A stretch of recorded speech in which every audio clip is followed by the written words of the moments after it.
صدق اللہ مولانا العظیم۔ معزز و مکرم سامعین، کروڑا بار شکر ہے اس پروردگار عالم کا کہ جس نے آج کی صبح میں پھر سے زندگی عطا فرمائی اور ہمیں یہ سعادت اور توفیق دی کہ ہم اپنے پروردگار کے ہاں آ کر سجدہ ہوئے۔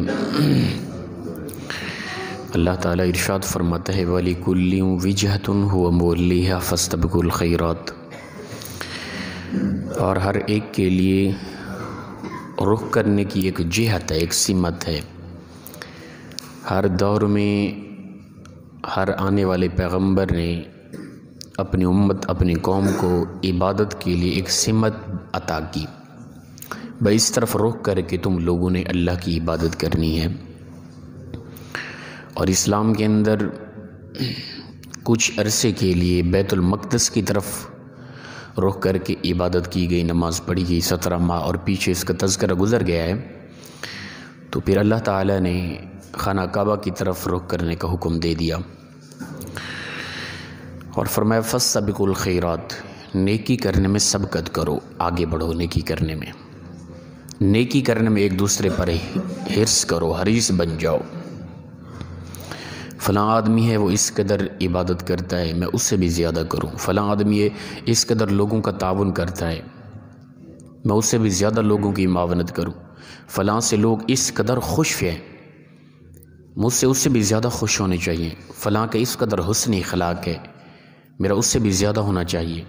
فلاں کی زبان ہے کہ میرے اندر مٹھاس، انداز گفتگو کمال ہے، لوگ اس سے پیار کرتے ہیں، میں اس سے بھی زیادہ اپنی زبان میں مٹھاس پیدا کروں، لوگ مجھ سے اس سے بھی زیادہ پیار کریں، اس میں حریص ہونا چاہیے۔ فَاسْتَبِقُوا الْخَيْرَاتِ، اللہ فرماتے ہیں نیکی میں آگے سے آگے بڑھو، ٹھیک ہے نا، نیکی میں حرص کرنا چاہیے۔ ہمارے ہاں دنیاوی حوالے سے حرص ہوتا ہے کہ پھر اس کے پاس مال ہے، میرے پاس اس سے بھی زیادہ ہو، ٹھیک ہے نا، اس حوالے سے جو ہم کرتے ہیں یہ بالکل غلط ہے۔ نیکی کے حوالے سے آگے بڑھیں، ہر ایک سے زیادہ آگے قدم بڑھانے کی کوشش کریں۔ اللہ کے نبی صلی اللہ تعالیٰ علیہ وآلہ وسلم نے فرمایا تھا نا، صحابہ جاؤ دین کی معاونت کرو، جنگ کے لیے جا کے گھروں سے سامان لے کر آؤ، تعاون کرو۔ تو سب صحابہ گئے، اپنی اپنی استطاعت کے مطابق لے کر آئے۔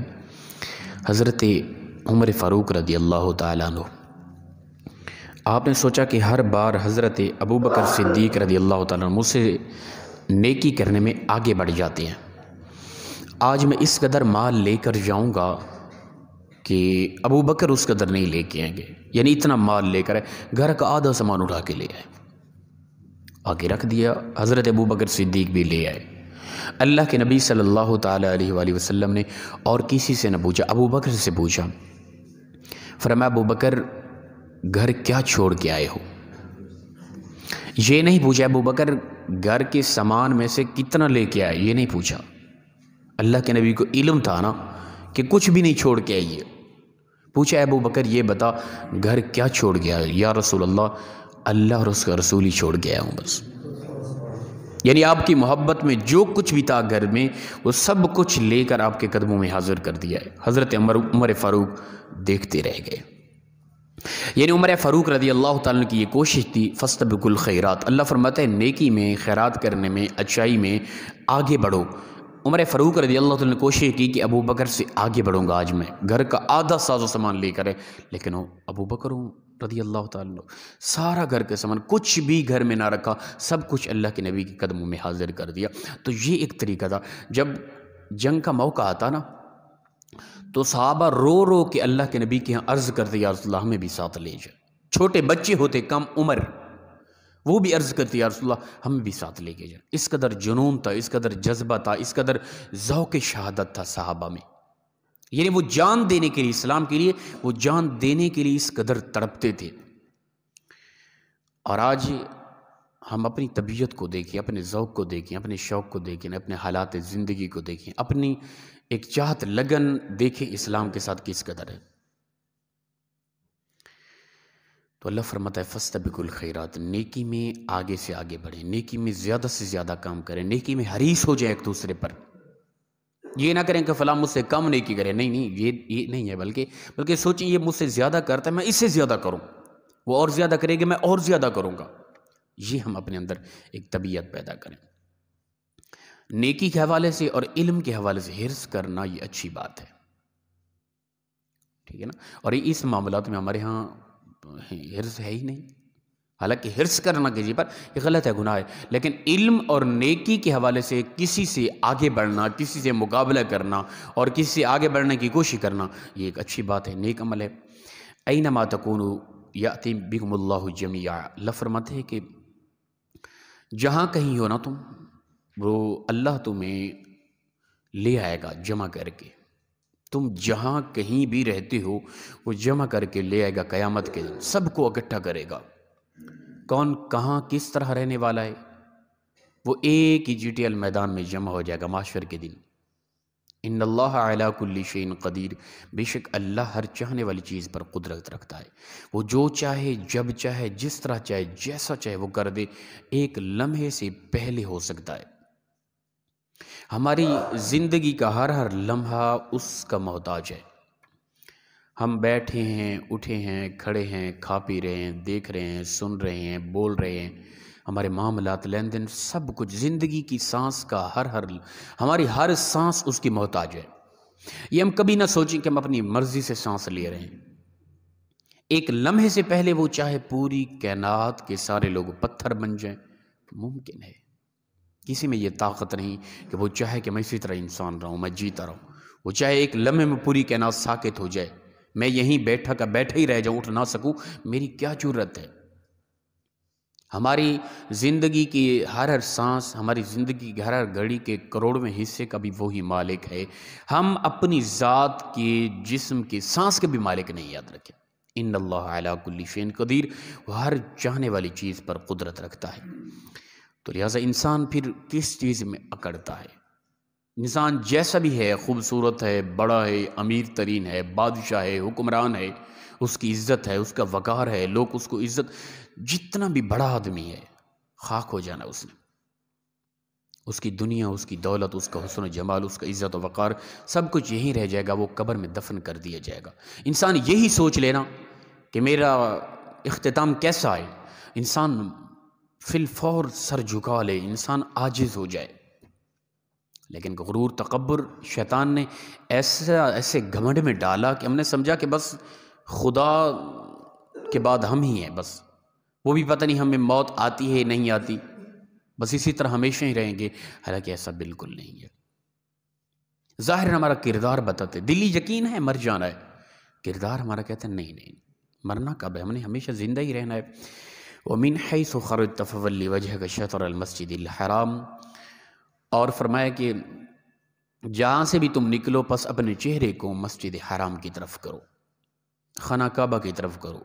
جب بھی اللہ کی عبادت کرنی ہے، جہاں سے بھی نکلو، تم مقیم ہو، مسافر ہو، تندرست ہو، بیمار ہو، جب بھی اللہ کی عبادت کے لیے کھڑے ہونا تو تم اللہ کی طرف رخ کرنا ہے، وہ یعنی مسجد حرام کی طرف۔ وَإِنَّهُ لَلْحَقُّ مِن رَبِّكَ، یہی تمہارے رب کی طرف سے حق ہے، یہ تمہیں حکم ہے، اس پر عمل کرو گے، اسی طرف روک کر کے نماز پڑھو گے، عبادت کرو گے، تم حق پر ہوگے۔ وَمَا اللَّهُ بِغَافِلٍ عَمَّا تَعْمَلُونَ، اور اللہ نہیں ہے غافل جو کچھ تم کرنے والے ہو۔ انسان چھپ کے کرے، ظاہر کرے، خفیہ کرے، جس انداز میں بگڑنا، پروردگار اس کے سارے اعمال دیکھ رہا ہے۔ ہم کوشش کرتے ہیں کہ اپنی لوگوں کے سامنے گناہ کا طاقتہ نہیں کرتے، ٹھیک ہے نا، لیکن خدا کے حوالے سے کوئی پریشانی بھی نہیں ہوتی۔ میں مثال کے طور پہ اپنی مثال دے جاؤں، کوئی بھی خطا ہے، کوئی بھی گناہ ہے، چھوٹا موٹا بھی، آپ میرے مقتدی ہیں، آپ کے سامنے ناممکن صورت ہے کہ میں کروں گا، کیوں؟ اس لیے کہ آپ میرے مقتدی ہیں، مجھے عزت دیتے ہیں، پیار دیتے ہیں، میرا ایک وقار ہے، عزت ہے، آپ کے سامنے میں چھوٹی سی بھی خطا نہیں کروں گا، کیوں؟ اس لیے کہ میرا مقتدی دیکھ رہا ہے۔ مقتدی تو بعد کی بات، کوئی مجھے نہیں جانتا، ٹھیک ہے نا، ان پڑھ آدمی ہے، دور تک میرا کوئی تعلق نہیں اس کے ساتھ، میں تو کبھی اس کے سامنے بھی خطا نہیں کروں گا، گناہ نہیں کروں، کیوں؟ اس لیے کہ کوئی دیکھ رہا ہے۔ لیکن کسی کے دیکھنے کی وجہ سے میں گناہ سے باز آ رہا ہوں، کبھی بھی اللہ کے دیکھنے کی وجہ سے گناہ کو نہیں چھوڑا۔ تنہا گناہ کر رہا ہوں، مجھے پتہ ہے کوئی نہیں دیکھ رہا، لیکن خدا تو دیکھ رہا ہے نا۔ یہ ہے اصل نور ایمان۔ جب ہمارے دل کے اندر یہ سوچ پیدا ہو جائے گی نا، یار میرے مقتدی نہیں دیکھ رہے تو کیا ہو گیا، کوئی عام بندہ نہیں دیکھ رہا، کیا خدا نہیں دیکھ رہا؟ خدا تو دیکھ رہا ہے نا۔ خدا کے دیکھنے کی وجہ سے جس دن میں نے گناہ کرنے چھوڑ دیا نا، اس دن میں اللہ کا سچا ولی بن جاؤں گا۔ یہ ہے وہ نور ایمانی کہ جو اللہ کے کامل ولی عبادتیں کر کر کے یہ ایمانی نور حاصل کرنا چاہتے ہیں کہ ہر وقت بندے کو یہ سوچو کہ میرا رب مجھے دیکھ رہا ہے۔ پھر جب انسان عبادت کر رہا ہوگا، شیطان کوئی سوچ پیدا کر سکے، یہ ناممکن ہے کہ انسان عبادت کرے گا میرا اللہ میری عبادت کو دیکھ رہا ہے۔ انسان کھا رہا ہے، پی رہا ہے، اٹھ رہا ہے، بیٹھ رہا ہے، سو رہا ہے، کسی سے بات چیت، لین دین، معاملات کچھ بھی کر رہا ہے نا، اسے پتہ ہوگا میرا رب مجھے دیکھ رہا ہے، میں نے اپنے رب کے کہنے کے عین مطابق پوری زندگی کا ہر لمحہ گزارنا ہے۔ اسے کہتے ہیں اللہ کا ولی۔ تو کاش ہمیں یہ سوچ اور یہ نور عطا ہو جائے کہ میرا رب مجھے دیکھ رہا ہے۔ یہ ہے مین چیز۔ اللہ فرماتے ہیں وَمَا اللَّهُ بِغَافِلٍ عَمَّا تَعْمَلُونَ، اللہ نہیں ہے غافل تمہارے کسی بھی عمل پر۔ ایک مسئلہ ہے، پوچھا گیا ہے کہ غیر مسلم کے حوالے سے کس حد تک ہم تعلق رکھ سکتے ہیں ان کے ساتھ؟ غیر مسلم کرسچن ہیں، مسیح برادری ہے، یہودی ہیں، کوئی بھی، ان کو اہل کتاب تو کہا جاتا ہے، تو اہل کتاب اس حوالے سے نہیں ہے جنہیں شریعت نے کہا ہے۔ جو شریعت کہتی ہے اہل کتاب، اس حوالے سے یہ اہل کتاب نہیں، یہ مشرک ہے۔ اس لیے کہ کتابوں کے اندر اس قدر تبدیلی آ چکی کہ جو اللہ کی طرف سے نازل شدہ کتابیں تھیں نا، تورات، انجیل، زبور، ان کے اندر 99% ان لوگوں نے تبدیلی کر دی ہے۔ ان کتابوں پہ ہمارا ایمان ہے، لیکن جو اہل کتاب کے ساتھ جو رویہ مسلمانوں کو حکم دیا گیا تھا اس رویے کے ساتھ رہنا ہے، وہ رویہ ان کے ساتھ نہیں ہے۔ یہ اہل کتاب اس حوالے سے قطعاً نہیں ہے۔ بعض لوگ کہہ رہے تھے کہ یہ اہل کتاب ہیں، اسلام نے اہل کتاب کے ساتھ تو شادی کرنے کا بھی حکم دیا ہے۔ نہیں میرے بھائی، یہ اہل کتاب نہیں ہے۔ اس میں تو سارا کتابوں میں یہ انجیل مقدس پڑھی ہے، آپ لوگ دیکھ لیں یہ سامنے، اس کو کبھی بھی کوئی پڑھ کے اٹھا کے دیکھے، یہ پڑھی ہوئی ہے مکمل ہم نے، اس کو اٹھا کے دیکھیں، اس کے اندر 80% شرک لکھا ہوا ہے۔ انجیل مقدس پہ ہمارا ایمان ہے، لیکن جو ان لوگوں نے تبدیلی کر دی ہے ان کو اس حوالے سے ہم اہل کتاب نہیں مانتے۔ اہل کتاب وہ ہیں جو انجیل مقدس نازل شدہ کتاب اللہ کی جس طرح تھی ہو بہو اسی طرح ان کا نظریہ ہے، وہ اہل کتاب ہیں۔ ان کے ساتھ ہمارا رویہ اسلام جو حکم دیتا ہے وہ تھوڑا ہٹ کے ہے، ٹھیک ہے نا، ان کے ساتھ کچھ بہتر نظریات ہیں، لیکن ان لوگوں کے ساتھ تعلقات رکھ سکتے ہیں، ٹھیک ہے نا، ہر حوالے سے، معاشی حوالے سے، کاروبار کے حوالے سے ان سے تعلق رکھ سکتے ہیں، لیکن کوئی سلام کرنا ان کو مخلصانہ انداز میں یہ جائز نہیں ہے۔ کوئی سلام غیر مسیح کر رہا ہے، اپنا غیر مسلم مسیح آدمی ہے کسی مسلک کا بھی، مذہب کا، تو اس کو ہم نے سلام کا جواب اس طرح نہیں دینا۔ وعلیکم کہہ دیں یا کہیں کہ والسلام علی من اتبع الہدی، سلامتی اس پر جنہوں نے ہدایت کی پیروی کی، یہ ان کو سلام کے جواب دینے کا طریقہ۔ وعلیکم کہہ دیں، اگر کسی غیر مسلم نے، کرسچن نے آ کے آپ کو کہہ دیا السلام علیکم ورحمۃ اللہ، تو آپ نے اس کو وعلیکم السلام ورحمۃ اللہ نہیں کہنا، اجازت نہیں ہے، بلکہ آپ انہیں کہیں گے وعلیکم، یا انہیں کہیں والسلام علی من اتبع الہدی، سلامتی ان پر جنہوں نے ہدایت کی پیروی کی۔ بس اصل مسئلہ یہ اٹھا کہ مسیح کوئی غیر مسلم کرسچن تو فوت ہو گیا، اس پر کیا چلے جانا، اس کی فوتگی کے بعد تعزیت کرنا، وہاں جا کے اس کے لیے مغفرت کی دعا کرنا تو بالکل غلط ہے۔ اگر آپ ان کے ساتھ کوئی کاروبار کرتے ہیں، ظاہری بہت بڑا تعلق ہے ان کے ساتھ، ٹھیک ہے نا، تو آپ ان کے پاس چلے جائیں صرف انسانیت کے ناطے، اسے آپ یہ لفظ کہہ دیں کہ اللہ کی مرضی، اس میں کوئی حرج نہیں، اللہ کی مرضی سے مرا ہے، ٹھیک ہے نا، تو اس کے علاوہ کوئی دعا مانگنا اس کے لیے مغفرت کی، یا یہ لفظ کہیں کہ اللہ تعالیٰ اس کی بخشش کرے، یہ بالکل غلط ہے۔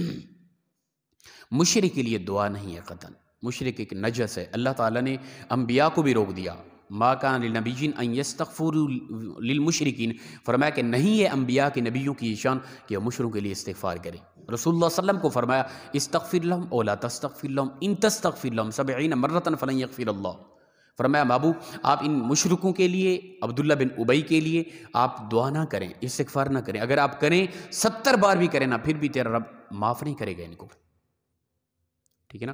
تو لہٰذا اس بنا پر اگر کوئی ان کے قریب کرتا ہے کہ ممکن ہے، صورت ہے کہ میری محبت کی وجہ سے یہ مسلمان ہو جائیں گے، ان کے مرگ پر چلا گیا، وہاں جا کے تعزیت اس حوالے سے کی کہ بس کہہ دیا کہ اللہ کی مرضی، ان کو صبر کی تلقین کی، ان کو حوصلہ دیا انسانیت کے نظر، صرف اس بنا پر تعلق قائم رکھنے کی وجہ سے تاکہ یہ ہمارے قریب ہوں گے اور ہمارے اس عمل کی وجہ سے یہ مسلمان ہو جائیں گے، یہ ممکنہ صورت ہے اگر، تو پھر آپ جا سکتے ہیں، ان کی تعزیت اور ان کو صبر کی تلقین بھی کر سکتے ہیں، ان کو حوصلہ بھی دے سکتے ہیں، جس طرح کی روایت کے اندر واضح ہے عبداللہ بن ابی کا رسول اللہ صلی اللہ علیہ وسلم حضرت عمر فاروق نے منع کیا، رسول اللہ یہ تو رئیس المنافقین میں سے ہے، اس کا جنازہ نہیں پڑھانا۔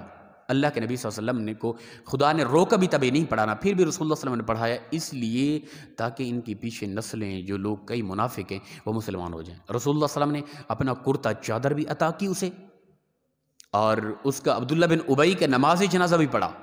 اللہ کے نبی کو علم تھا کہ اس نماز جنازہ پڑھانے سے کوئی اس کی بخشش نہیں ہونی، یہ منافقین کا سردار ہے، لیکن پھر بھی اس کا نماز جنازہ پڑھایا، لیکن اس کا رزلٹ یہ نکلا کہ کئی منافق غیر مسلم مشرک تھے جو جنازہ پڑھانے کی وجہ سے مسلمان ہو گئے تھے۔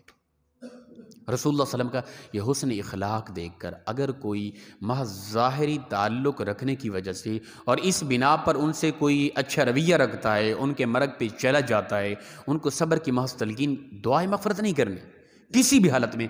ہاں کوئی اگر دعائے مغفرت کرے گا اور اسے پتہ بھی ہے کہ قرآن نے روکا ہے، اسے علم بھی ہے کہ یہ پکے مشرک ہیں، پھر بھی وہ قرآن کی ان آیتوں کا انکار کرتے ہوئے دعائے مغفرت کرتا ہے، وہ اسلام سے خارج ہو جائے گا۔ تو لہٰذا تعلق رکھیں صرف ظاہری تعلقات ہوں، دلی چاہت محبت لگن غیر مسلم کے ساتھ بالکل جائز نہیں ہے۔ صرف تعلق اپنا کاروباری حوالے سے یا اس حوالے سے رکھیں تعلق تاکہ میرے تعلق اور محبت دینے کی وجہ سے یہ مسلمان ہو جائے گا، یہ صورت کہیں نظر آ رہی ہے تو آپ انہیں پیار دیں، ہر حوالے سے ان کے مرگ پہ بھی جائیں، ان کی شادیوں پہ بھی جائیں، ہر حوالے سے ان کو قریب کریں، پھر ممکنہ صورت ہے آپ کے قربت کی وجہ سے، محبت کی وجہ سے وہ مسلمان ہو جائے۔ اگر کوئی بیچارہ نہیں جانتا تھا اس مسئلے کا، اب اسے پتہ چلا ہے، وہ چلا گیا اس کی مرگ پہ، وہاں جا کے اس نے کوئی دعا کر دی یا مغفرت کے الفاظ کہہ دیے، اسے علم نہ تھا، اس پر کفر کا فتویٰ نہیں لگا دینا۔ ہمارے یہ بھی عجیب طبیعت ہے نا، ہر بندہ مفتی بننے کی کوشش کرتا ہے نا، ہم کسی مسلمان کو کافر اور مشرک بنانا ایک لمحہ لگاتے ہیں، مشرک بنا دیتے ہیں کافر، لیکن کسی کافر کو مسلمان بنانے میں ہماری توجہ ہی نہیں ہے۔ نہیں میرے بھائی، مسلمانوں کو کافر نہیں بلکہ کافر کو مسلمان بنائیں، یہ ہے اسلام کا طریقہ بہترین۔ فتویٰ نہ لگیں، جب بھی کوئی اس طرح کا مسئلہ سامنے اس کی تحقیق کریں، ممکنہ صورت ہے بلکہ حدیث پاک کے الفاظ ہیں، بڑی سخت حدیث ہے اس حوالے سے ہمارے لحاظ سے کہ ہم آج جس طرح ہماری طبیعت ہے، اللہ کے نبی صلی اللہ تعالیٰ علیہ وآلہ وسلم نے فرمایا مفہوم حدیث، جب کوئی کسی پر کفر کا فتویٰ لگاتا ہے، کسی کو کافر کہہ دیتا ہے، اگر وہ کافر ہے تو ٹھیک، اگر وہ کافر نہیں ہے تو پھر وہ کفر کا فتویٰ اسی کی طرف لوٹتا ہے، وہ خود کافر ہو جاتا ہے فتویٰ لگانے والا۔